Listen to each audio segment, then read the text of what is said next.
The Roth Report. Food news and cannabis reviews.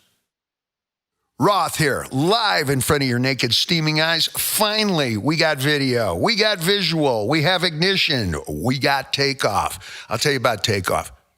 My first experience, my rite of passage as a guy, didn't really have much to do with getting naked with a girl. I knew what was coming. I was a big book reader. I knew what I was supposed to do. It didn't go exactly right. I understand that later in life I got better, and finally the complaints stopped. And every now and then I got an award, so to speak. You know, the occasional, that wasn't too bad. So I applied the same thing to the kitchen. My first rite of passage as a guy, I was 12 years old, and it had to do with a chicken. Now, I know that sounds wrong, but I did it on purpose to get your attention. Right? I just thought of that, the subtextual horseshit that goes along with that one. Doctor drew that one a little bit later, okay? Was that a Freudian slip? I've told you about Freudian slips. Tom, how are you today? I'm fantastic. How are you, Dave? Have you ever made a Freudian slip? I daily make a Freudian slip. You have a real love affair going. Have you ever made a Freudian slip with her? Absolutely. Okay. What was it? Do you remember offhand? I don't remember. Offhand, I don't remember specifically. I just know that it happened. My last relationship ended with a Freudian slip. Really. I meant to say to her, darling, please pass the ketchup. And I slipped. And I said, you fucked my whole life up.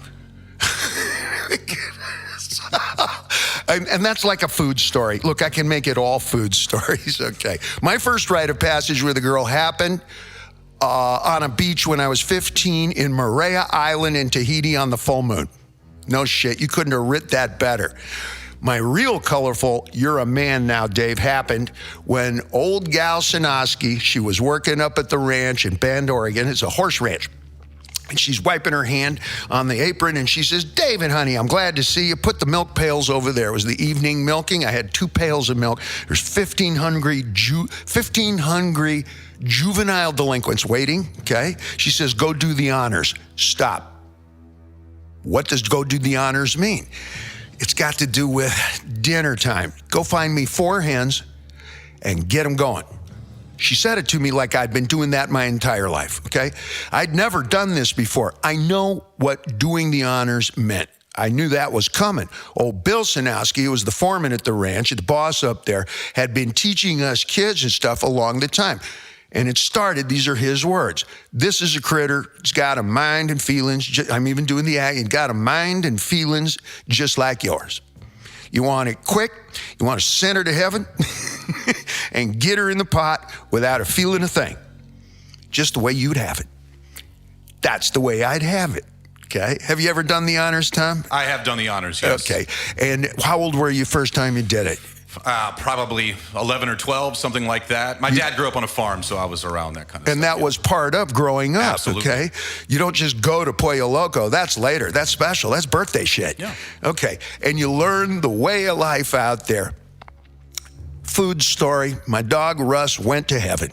He got the arthritis in all 4 legs. The trolley in the back wouldn't have worked. And I think, frankly, I waited a little bit too long. And Russ could not move or anything. And basically with the way he looked up at me with those baleful, cool eyes, and I took this dog to Japan with me. We did 50 cities together out on the tour bus. Russ never had an accident. Bass player did. Bad joke. That poor dog, he couldn't move around. I think I waited too long, man. I got that sentiment, okay? And Bill Sinowski's words came back to me. So his old Russell, my dog, he looked up at me and with the eyes telegraphed the same words that my grandma Betty said when she was 88. She waited until the rest of the family was out of the hospital room, and she grabbed my hand and said, honey, I got to tell you. She said, leave me alone. Let me go. She says, I can't see the TV set anymore. I can't read books. I can't hear the telephone. She says, why should I stick around? Let me go. Family came in, and what we call the drip.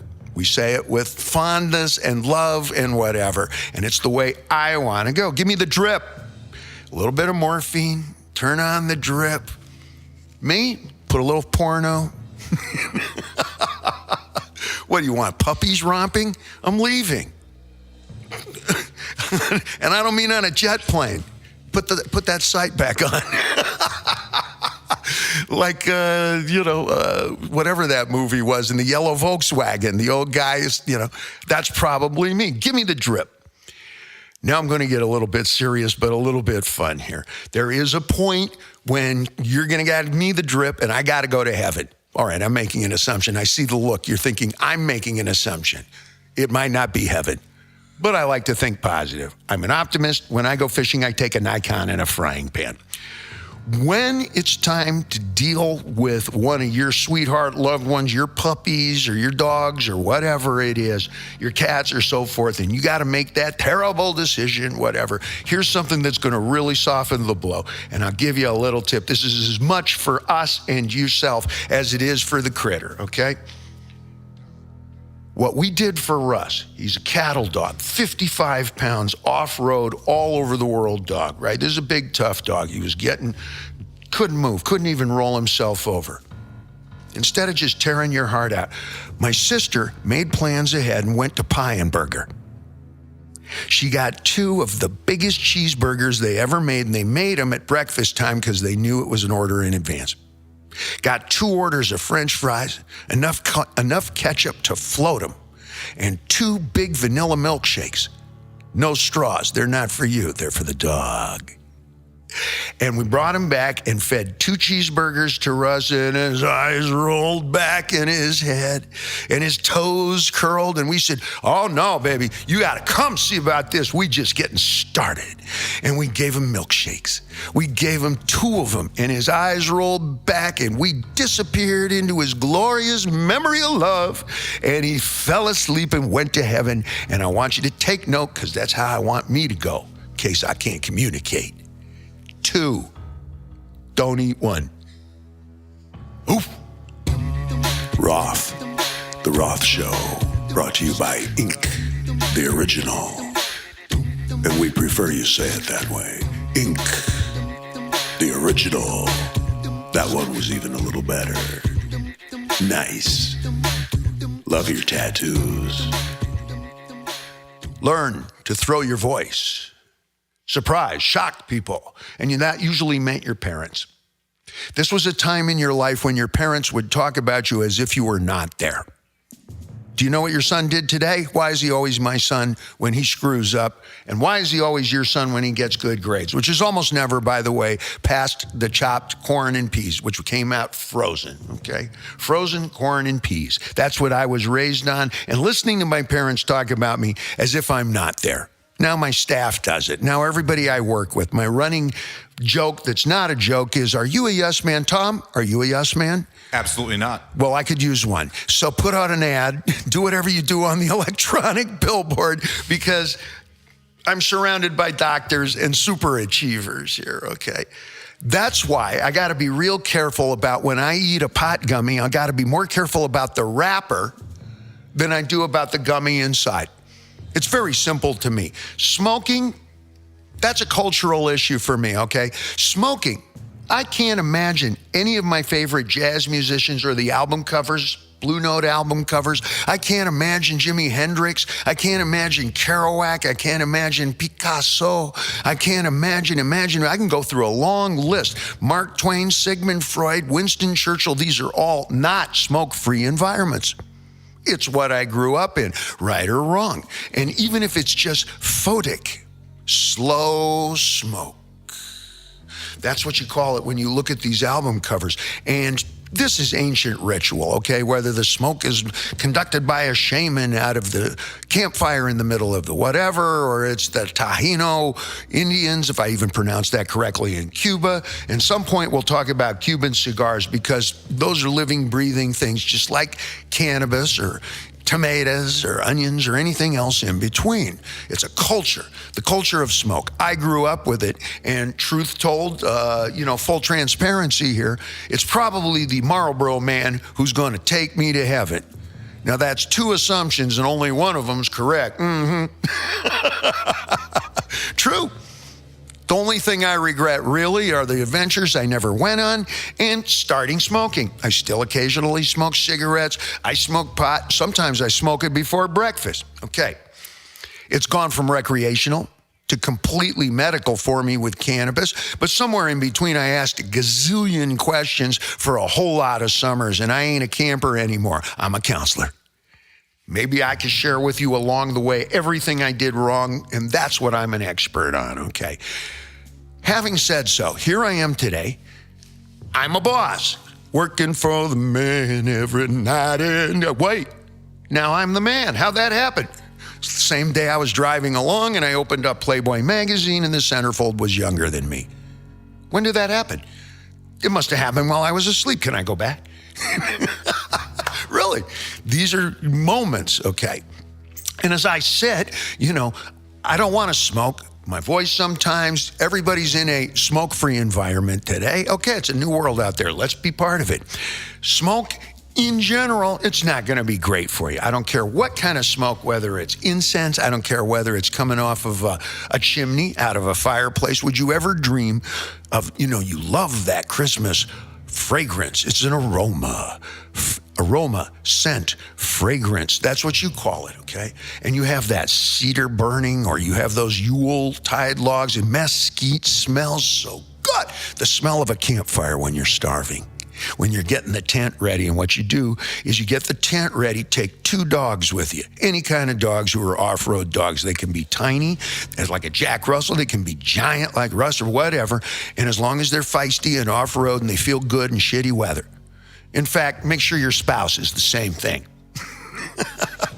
Put not your spouse, but the 2 dogs in the tent before you start to build the fire. It's going to take you 20 minutes to get the fire going, and the dogs are in the tent, and if it's freezing cold, every now and then you take a stone and toss it against the wall of the tent, and the dogs run around and heat the thing up. You're learning, ain't you? Okay, you get the fire going. When you're outdoors, it's important that I completely lost my train of thought. I must have had a gummy. Go to the commercial. I got to find my idea. The Roth Report. We're back in a non-smoke-free environment. David Lee, live in front of your naked, steaming eyes. Or at least your eyes are a little bit glazed, but at least the glaucoma is doing better. You read about that, too. We'll talk about that at some point. My dad was an ophthalmologist. I learned to pronounce that when I was 2. Dad, that word. We were talking about gummies and smoking and so forth. And this is all anecdotal, which means I'm just an expert at everything I did wrong and what happened to me in the wake of that poor decision. But some of my better decisions were, I do the same thing that I do with coffee. You can't carry, turns out, a Starbucks Grande in your backpack. I tried. Everybody tries that at school. I got half of it left. Homeroom, 3rd period French is about to happen. I'm just going to put it in my backpack, carefully. Oh, shit! And now you got to buy that textbook again, or redo the notes, or you keep the coffee stain on the notes, and 20 years later, you pull it out and in front of your kids, you go, oh my God, 3rd period French, Mrs. Newman. And you look at the stain and you remember this shit. You'll do this, okay? You can solve all of this. You can carry 5 cups of coffee in your pocket. There are many caffeine supplements, and this is what we do on stage when you don't want a gut full of liquid. If you're going flying in helicopter days, this kind of thing, pilots, so forth, police, fire, military, nursing, so if you don't have time to keep going. Vibrant. You can get it at any drugstore, any Dwayne Reed. You can get it at CVS. And the milligrams are exactly like a Grande cup at Starbucks. That's almost a specific rate of measurement. Everybody knows exactly how big that Grande cup is and how it's going to make you feel. You want to feel like a Grande and a half? Take another half a pill. It's Vibrant. It's nothing but caffeine. Anhydrous caffeine, which means nothing but powder. Solve the issue in a very clean, hygienic, military American way, okay? Yes, I love coffee when I have time to taste it and sample it and the aroma and the history of it, because even the packaging of coffee is amazing. It's like cigar bands. It's like album covers. Somebody spent their whole life learning how to do those Cuban cigar bands or Dominican, Hondureño, whatever it is. So you're going to work with it there. But if you just got to get it done, then yeah, American runs on Dunkin' or, hey, get me a Winchell, I got shit to do. I get that. We talk about that. And the same thing happens when you're talking about cannabis. You want to deal along with flavors and aroma and the smoke of it. That's an aesthetic. But if you just got to cut to the crash, then you're going to eat it. That's quick. And it's probably scientifically, medically the best way to roll. Clearly, it's the best way to roll, or they'd be doing something different at the local pharmacy. You want it in a pristine pharmaceutical environment, and it has nothing to do with culture or music or haircuts or anything else, all of which is superb, but I don't really want it behind the counter at the pharmacy. I don't want my internist to show up with dreadlocks. I don't even want him in a man bun. Dr. Duffy's the best. I told you, he gave me 6 months to live. I said, I can't pay the bill until I go on the road. He gave me 6 more months. He's that fucking good, Tom. But I would never tolerate him showing up in an ITAL t-shirt with a chain wallet. If he owns one, I don't fucking want to know. I want the lab coat. You know this. I want the pocket protector and, the clinical demeanor. Okay, bedside manner. And I want the same thing from the folks at the pharmacy, because we're not always talking about recreation. Maybe it's antibiotics. Maybe it's antibiotics for one of your kids. And maybe one of those kids is a teenager, and they're going to talk about, well, there's something in this vape is okay. Yeah, most of them are. But I can tell you about a case, for example, where testing lab, I mean a big major like Steep Hill, was testing, and they got involved, and they found out that the food flavoring that was added to that vaping unit, and this was probably unknowns to the individuals who owned the operation, food flavoring, apple flavoring, strawberry flavoring, blueberry flavoring. Clearly, these are the most popular. Flavored tobaccos use that kind of thing. It's food flavoring. And they put it in a vaping unit for THC. You're going to get the halo. You're going to feel real good. And unbeknownst to the people who are making it, they found pesticide in the food flavoring. Unbeknownst to them. And that's how infinitely exhaustive the testing needs to be. It's the same thing if they're testing your tetracycline, and there's no punchline here. It's the same thing if one of your members of the family, and I'm old enough where members of my family, we're so old we don't even buy green bananas. Pristine, okay? Like Bill Maher said, my entire generation is powered by greed and blood thinners. If I want some poison, I'll do it maybe Wednesdays, Friday nights. There'll be some great Cubano music, something Hispanic. I'm going to eat too much spicy food. And are you taking this down? Okay, take one. This is Dave Roth. I'm interviewing Gorak, the great. Gorak, the wrestler, Gorak, the great, part 1. Mr. Gorak, how are you? Very good, thank you. And I understand that you have an amazing new self-defense program, the 5-0 system. Yes, I can foretell you. You here for come here. You can see. Oh, yes, I see right there. Is that a tattoo? Is that? Yes, it's a number. How cold for you? It's glowing. I see that. It's very, very athletic and glowing. It's amazing. You look, yes, and then I step forward, and then I go, fuck!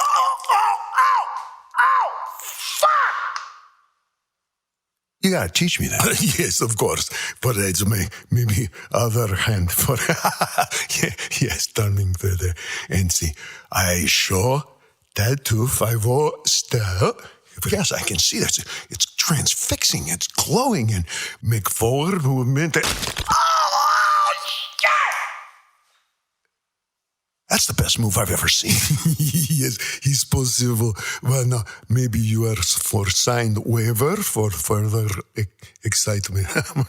Yeah, I don't think my hands are going to work. But it's no problem. We put the magical marker here. Oh, okay. Let's go like this. Yes, and I can take and put in steady management contract paper, and I can help for next.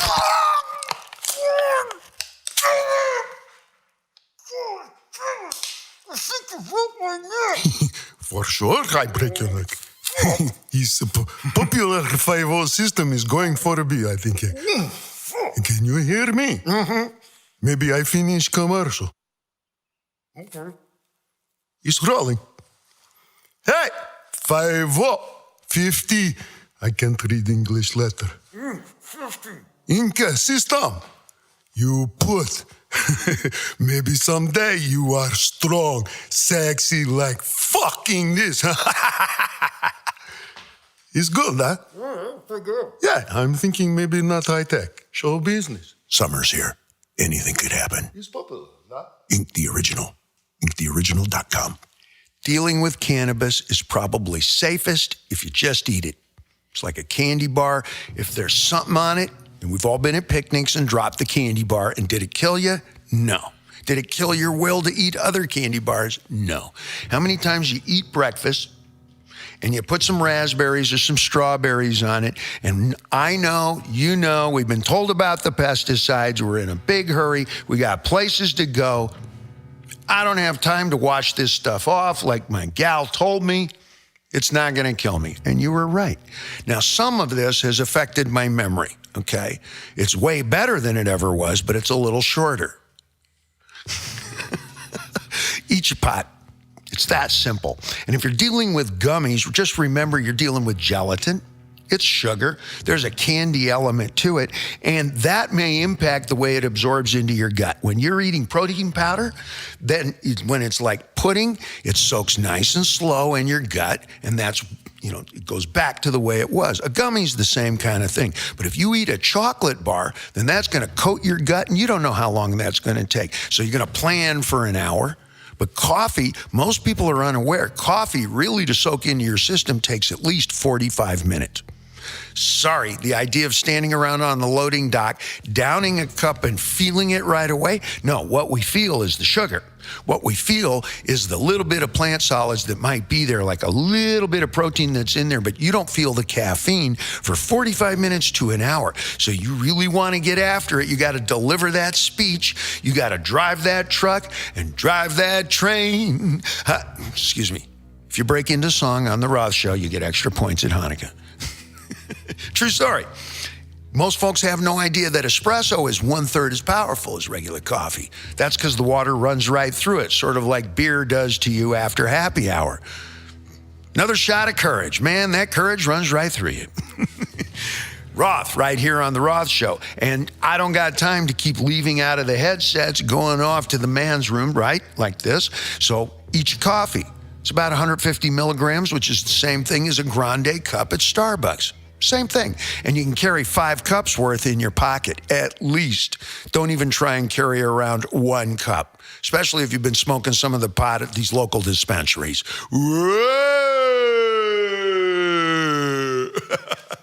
You can't see it. It looks great up here. You got to see the monitor.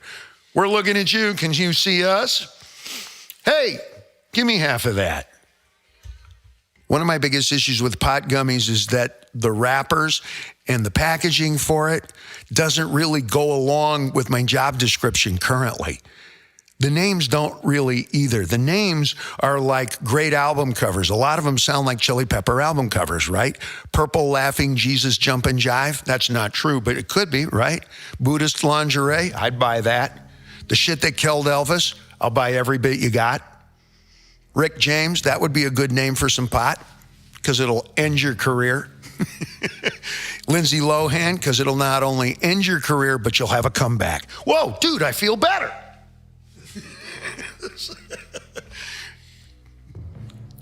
Watusi Moonshot, that right there, Watusi Moonshot, I would buy that.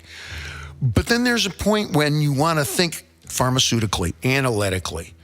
Maybe those sound a little bit recreational, and if in terms of marketing or somebody feeling comfortable who's a little bit over 40 years old, then just give it a name and a number. ZX35Y, which is actually the name of a kid who's doing hip hop now, and I have his t-shirt. He just did a thing with Drake. And you would believe me if I kept a straight face. So I don't see quite the balance yet. All the names sound like Tangerine Dream album covers, or the actual name is Tangerine Dream. Watusi Moonshot Tangerine Dream. You wouldn't blink if you saw that as a name of some kind of flower or bud. at the dispensary, right? And by the way, the folks who create these miracles are not farmers. They're not, what might you also call it, growers. That's something else. These are vintage names. We used to say we would stretch before doing our thing, and now we do yoga. They charge us more if you do yoga than just stretching, okay? And then we work on our flexibility instead of doing yoga. We appreciate, it's a different kind of a thing. And today, the folks who grow cannabis are called breeders. Now, that's what gay fellas used to call me. You fucking breeders don't get it. Go find your girlfriend, Dave. Fuck off. Okay, that's what they used to call retro heteros, okay? Today, that's what we call the people who grow pot. And most of them are breeders, probably. The breeders are breeders. I'm going back to the days when if you wore an earring in the wrong ear and the handkerchief in the wrong pocket, you started a line. Really, if the red handkerchief was in the back left pocket and the earring was here, but the other thing was sex was way more complicated back then. You guys are way lucky. Dial up that website, Tom. I'm going to eat a gummy. The Roth Report. My biggest issue with gummies is the wrapper. The biggest part of the wrapper thing is that it's colorful. It's kaleidoscopic. It's noisy. It's festive. It's counterculture. It's everything from Bob Marley to Explodo, Mind Roasto, Ultra Festival is booncha, booncha, booncha. And that's great. And there's a big part of place for me in that. But not everything. I can't have Dayglow wrappers and so forth. It's a distraction. It's the same thing as you wouldn't leave medications around. And then taking something that sounds like a chili peppers doesn't sound like medicine to me. It sounds like Friday or Saturday or a Sunday afternoon or whatever. Even calling something that's so closely associated with counterculture medicine, it has an analgesic effect. It's painkill. Absolutely. Nobody doubted that cannabis didn't work at all. I was one of the most. I've smoked pot regularly. I said, no, everybody's bullshitting. There's no way that CBD, it works. 110%, which is the only reason that I'm talking about it. But it's not 100% dependable. In terms of the colors, the noise, etc., I look forward to the day when it has just a simple number and something like that, a couple of letters and a number like a hip-hop kid's name, THX 1138. I know that one's taken, but just simple like that. And I'm going to give you a first reason why. I'm about to do a bunch of interviews for the Inc., the original, and the podcast here, and the cannabis is going to come up. And there are going to be folks who are quizzical, who are inquiring and go, so Dave, and I'm just one of the many ambassadors. I have a few experiences and I'm articulate enough to maybe share it with you about what's going on there, okay? Ultimately, somebody's going to ask me the question. They're going to say, so David Lee, and they're going to try and derail the interview 100% by saying, let me just ask you, are you high right now? And that's a real left-handed punch. I've seen somebody do it to Willie Nelson. I've seen people do it to pop people like this. And it's a great way of de-seriosizing the entire subject and turn it into, nah, you're just doing this to party. You're fucked up, aren't you? And that's the subtext of it. You're going to love this. As soon as it happens, I'll let you know and we can debrief and we'll play it and you'll be able to watch. But I'll tell you in front how to handle something like this. And this is why I can't have even something that says cushy fruit. It's a great label. Colorful. I like the way they do the K, but I can't have even something that sounds like that. Or somebody on television or the internet or somebody who's a hater and not a supporter of cannabis use or CBD or anything like that is going to stick it to me right when you least expect it in front of the most people on television. And they're going to go, wait, David Lee, are you high right now? And the entire thing will shift from any serious that we talk about to, is this guy stoned? Should he be stoned? Is it disrespectful for him to be stoned? Is stoned even the right word? Let me see if I can tell. There, his eyebrow. There, right there in the hand, you can tell. No, he looks so, no. and you start invoking, and the whole thing is disengaged, and it's kind of a jab in the ribs that goes all the way back to the 60s. I don't even call it stoned. I don't even call it high. I call it the halo, and the halo is expected. You don't judge beer or wine. There are alcohols. There's like Seven Roses whiskey. That's just for the halo. Other materials, different, so to speak, but there's other parts of the culture that go along with fine champagne or Booker's. I wonder if you could even mix those. I'm sure somebody has tried, okay? And you'll probably get something decent depending on a little bit of bitters. Here I go. An orange rind, to fix up, and you'll probably have something there. But there's some culture, there's some history, and there's some conversation there. You just want to get her done, MD 2020. Mogan David, but we used to think it meant mad dog, or take me to the medical doctor. There's a lot of jokes there, okay? Somebody's going to try that on the internet, on television, or so to speak.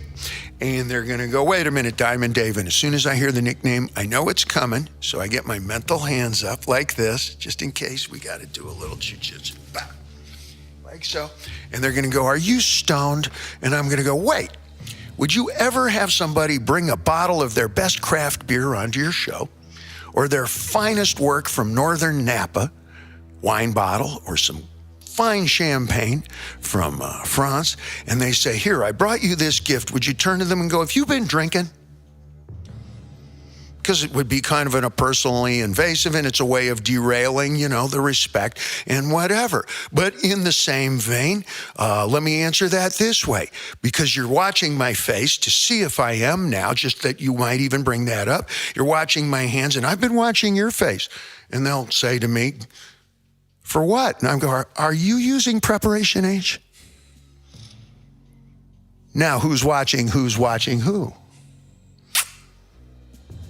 And that motherfucker's going to feel like he French kissed the business end of a 747. A Harley Davidson 747. The Roth Report. Suppose you live in an all-wooden, natural, organic house, untreated wood. There's no enamels. There's no chemicals added to it. You have an all-natural, organic, or I don't know if I'm using the right definitions for solar panels. You can't get any more woke than solar panels. And it's connected with cellulose piping, and it's the absolute most organic possible wellness approach to housing that you possibly could. You can breathe free, and it smells great in there. Smells like chipped cedar or something like this. Great. Smells like maple. Smells like rosewood. It's great. Would you ever, if it caught fire and started burning, that perfect wellness organic project that you paid so much attention, if it caught fire and smoke started billowing up off of it, would you ever think, it's a great house, it's pure, it's organic, and fan that smoke and go, so the smoke must be okay to breathe? You'd be out your mind. You would never think to do that. You would always think, wow, yes, that perfect wooden house that is so perfect to breathe in and raise your children, and it is. If it catches fire, not for 1 second would you tolerate one lung full of that shit. Put that shit out with a fire hose, we start over. And you know what it's going to smell like when you put it out. And would you ever think that's okay? It's perfect wellness, ash and ember. Breathe free, kids. Life's short. Smoke them while you got them. That's what I learned, but that's Eisenhower shit. Tom, you got a cigarette? I come from the days when firemen smoked cigarettes a lot. Before and after the conflagration. Never thought about it. Come on. The smoking lamp is lit. We're here on The Roth Show. Whenever you taste something in that vaping unit, I don't know, but I know how to raise the questions. I don't have any of the answers, but I'm old enough to have the questions. You're talking about food flavorings and food colorings that go in with the pot. And I use the word pot because it makes it a little more palatable. Somebody like me starts talking about cannabis, it's sort of pretentious. Dave, sit down. That's what my inner child would say. Sit down. Cannabis. Can you even spell of it? Sit down. Pot. And I think you got flavorings in there, and they're meant to be eaten. I know, okay. And they're meant to maybe even be, you can smell it. But if you set it on fire, if you put it on some leaves and you set it on fire, is that safe to inhale? And I'm thinking, there's a question there. Whenever you take a vaping unit, if it's been tested by somebody like Steep Hill, and the only reason I say that is because I know that's a big zillion-dollar concern who's going to test that stuff right down to the nail polish. And that's what you want when you go to the pharmacy. You expect it. It's good behavior, no points. That's why we talk about taxing and testing. You're going to pay a few dollars extra, and I just found out about this, so let me share with you what I found out. Why am I paying $5 more? The guy right down the street is $5 less. Well, he's not taxing. He's not paying for the taxes, which means he's not reporting what's coming in the back door because he's not testing. And testing is really expensive. Testing are the guys who go, in this food flavoring, which it's okay to eat, once you torch it, it turns into arsenic. And that's a fact. That frequently happens. There are things that we can eat, like the stuff that shows up on blueberries and strawberries. I've been eating it for years. Nothing's wrong with me, Tom. Okay, that's a terrible joke. It's dark, but it's true, but it's dark. There's no such thing as jokes here. It's just truth dipped in sugar, sometimes bittersweet sugar. Up in the strawberry fields in Ventura, the folks wear the masks and the headgear, not because of the sunlight, because there's pesticides. And there's always pesticides on the raspberries I eat with the oatmeal first thing in the morning. I'm guilty, Judge. And I know there's pesticides in it. I wash as much off of it as I can, and it really hasn't fucked me up too much. There's no punchline to that. I've been doing it for years. Most of us, how many times have you just pulled an apple out of the fridge, you kind of give it a quick wash and you go? I read somewhere you got to take 15 minutes to do something. I know that it takes 15 minutes with alcoholic products in order to get your hands really sterile, germ-free. Who's got the time? So I tolerate a little bit of pesticide. And I gave up my right to complain about a lot of internal difficulties about 10,000 Marlboros ago. And as far as liquid poison to my personal temple, I gave up my right to complain about that about 800 gallons of Jack Daniels ago. Jack Daniels owes me a fur coat, okay? You owe me a sponsorship. So I see it from both sides. Nevertheless, if you take the same pesticide that blows off of those fields, and this is actually happening in a number of places. We're just discovering these things. Let me share what I discovered. Up in the Ventura fields, it blows off of the strawberries, the spray, and it gets on the outdoor fields of the cannabis, which is right next door. And it's okay to eat it. If you just pull up that plant, you eat it. It's just like the raspberries literally across the interstate. But if you smoke it, it turns into arsenic. It's just one of those recombinant chemicals that, turns into poison. And we're just starting to figure these things out, and that's why you test. Testing costs a truckload. That's an actual rate of measurement. And I don't even speak metric, I know that. But when you test, then you pay the tax, and yeah, it's $5 extra, but you don't wake up sneezing like a stripper on a Sunday morning. One of my favorite songs, but not one of my favorite ideas. Those are the original lyrics.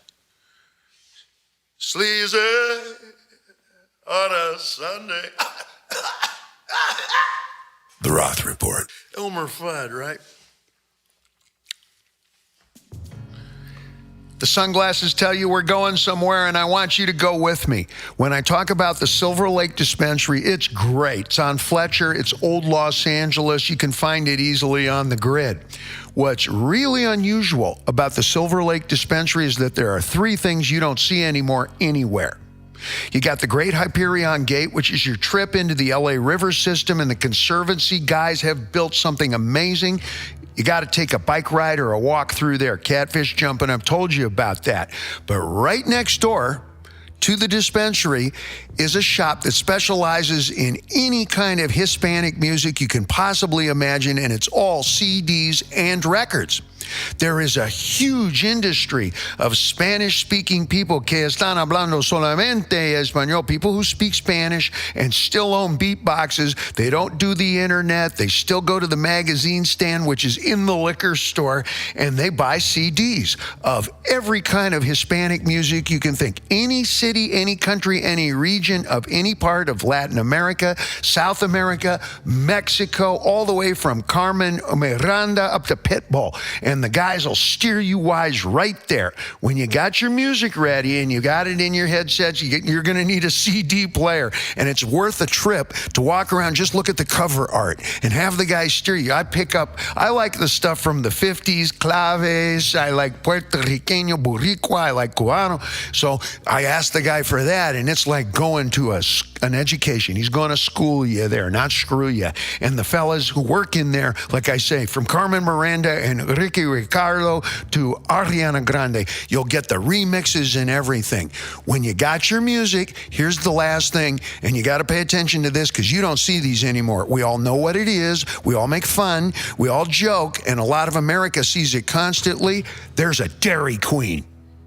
And it's an original. It's about 3 blocks down and to the right. If you head north, right past the mouth of the freeway, you'll see it on the right, and you owe me a blizzard, wizard. Mwah! The Roth Report. Food news and cannabis reviews.